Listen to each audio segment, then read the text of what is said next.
All right, let's talk about it. There's a story that has the entire tennis world, and especially Filipino fans, completely fired up. It's all about that sudden, really dramatic drop in Alex Eala's WTA ranking. So was this some kind of collapse? Or is there a crucial detail that the headlines are just completely missing? Let's break it down. So this is the big question blowing up social media, right? Is the Alex Eala hype train derailing? I mean, just a little while ago, we were celebrating her historic peak at world number 29. Now, she's fallen out of the top 40. And for the critics, that big loss in Miami wasn't just a loss. They're calling it an exposure. So, has the Laban spirit finally hit its limit?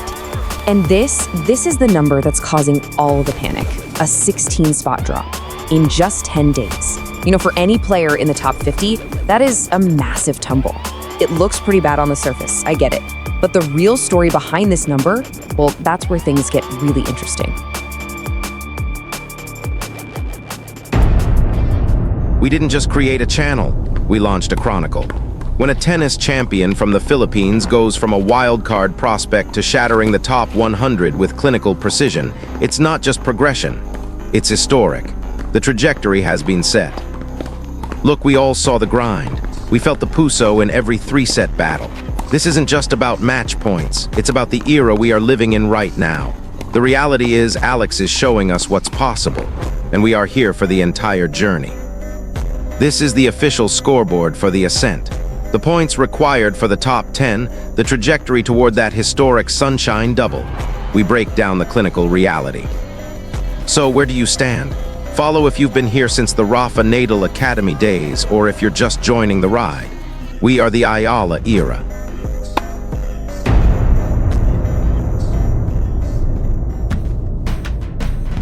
So, to really get to the bottom of this, we're going to tackle it in 5 parts. First, we'll look at the ranking crash itself. Then, we're going to talk about a brutal 211-minute war.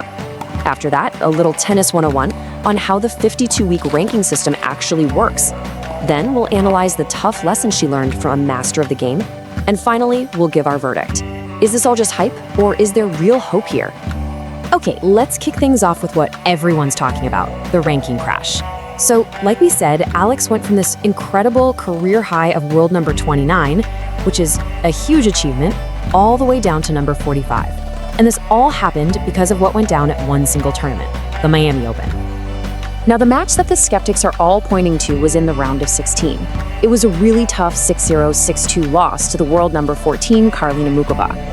And this wasn't just a loss. Online critics, some analysts, they called it an exposure, a sign that maybe, just maybe, she isn't ready for that top tier. But hold on. Before we get to that match, we absolutely have to talk about the one right before it. Because, you see, before that loss to Muchova, there was this absolutely incredible victory. And this match tells a completely different story. It's a story about the grit hiding behind all those numbers. This image right here, it just captures the raw emotion from her match in the round of 64. We're talking about a 3-hour and 31-minute war against Laura Siegemund. Seriously, this wasn't just a tennis match, it was a survival test in that brutal Miami humidity. Her resilience here was just off the charts.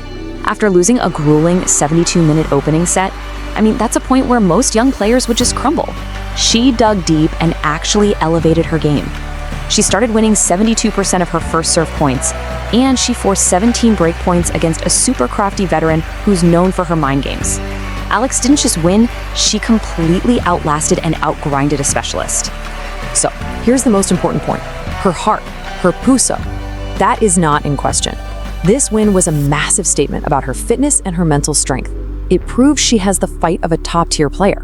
But if she's winning matches like this, why on earth did her rank drop so much? And this, my friends, brings us to the core of the issue. The technical, kind of boring, but absolutely crucial reason a win can actually feel like a loss on paper. It's time for a quick lesson in how professional tennis rankings really work. It's called the WTA 52-week rolling system. Now, unlike a lot of other sports where wins just add up, a tennis ranking is more like a snapshot of your best results over the last year. It's a system built to reward consistency. And here's the key part. At every tournament, you have to defend the points you won at that exact same event the year before. If you don't, your ranking can drop, even if you still played really well. And here's where it gets really specific to Alex. Last year in Miami, she was a wild card, right? And she went on this miracle run all the way to the semifinals, earning a massive 390 points. This year, she had another really strong performance, making it to the round of 16 for 120 points. You see the problem? She played great, but she just couldn't repeat what was basically a once-in-a-lifetime run. And here is the math, all boiled down to one simple, brutal number. Because she earned 120 points but was defending 390, she had a net loss of 270 points from her total. That single difference is what caused the so-called ranking crash. It wasn't a sudden decline in her skill, it was just a technicality of the system.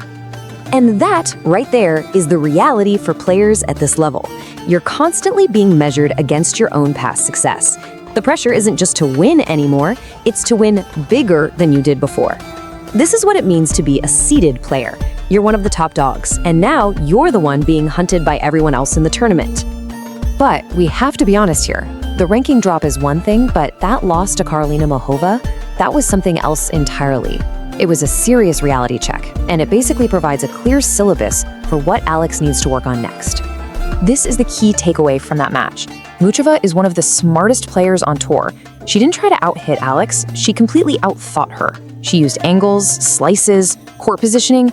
She used geometry to just dismantle Alex's power-based game. And the numbers? Well, the numbers tell a very clear story. Alex's ratio of winners to unforced errors was -6, while Muchova's was a clean +9. Her first serve percentage dropped to just 52%, and maybe the most telling stat of all, she created 0 breakpoint opportunities. Muchova was just in complete control from start to finish. So the way we should see this is crucial. We shouldn't look at this loss as a failure. We should see it as a lesson. It exposed the parts of her game that need more variety. The slice, the drop shot, the net play. It literally provided a roadmap for how to get from the top 50 to the top 10. And you know, here's the most hopeful part of this whole analysis. That 6-0, 6-2 scoreline, it looks like a total blowout. But the underlying gap between them isn't as wide as you might think. When you really dive into the match stats, if just 12 key points had gone Alex's way, the total point count would have been almost even. The gap to the elite? It's marginal, and it's controllable. All right, so that brings us to our final section. Let's put all these pieces together and deliver the verdict. What does this ranking crash really, truly mean for the future of Alex Eala? Here are the 3 main takeaways from all this. Number 1, the ranking drop is just noise. It's a quirk of the system, not a sign that her skill is declining. Number 2, the growth is undeniably real. The experience of winning that marathon match and then getting a masterclass from Muchova is worth more than any ranking points. And number 3, the future is incredibly bright. She is a healthy, established top 50 player, and now she's heading to the clay season, which is her best surface. So, I'll end with a question for you. Based on everything we've looked at, is Alex Eala really being found out by the tour's elite? Or is this just the necessary, painful lesson she needed before making that next huge leap? Is she just one tactical adjustment, a better slice, a bit more variety, away from a deep Grand Slam run? The ranking says one thing, but her journey tells a whole different story. The Eala era is really just getting started. This is where her sliding and her grit become her biggest weapons. I'm pinning a comment below. I want the real talk. Did Alex fail this tournament by losing 16 ranking spots, or was this her most mature performance yet? Are you Team Laban or Team Reality Check? Let's settle it in the comments. Don't forget to like for the algorithm. Let's show the world the Eala era is just getting started. If it's going my way.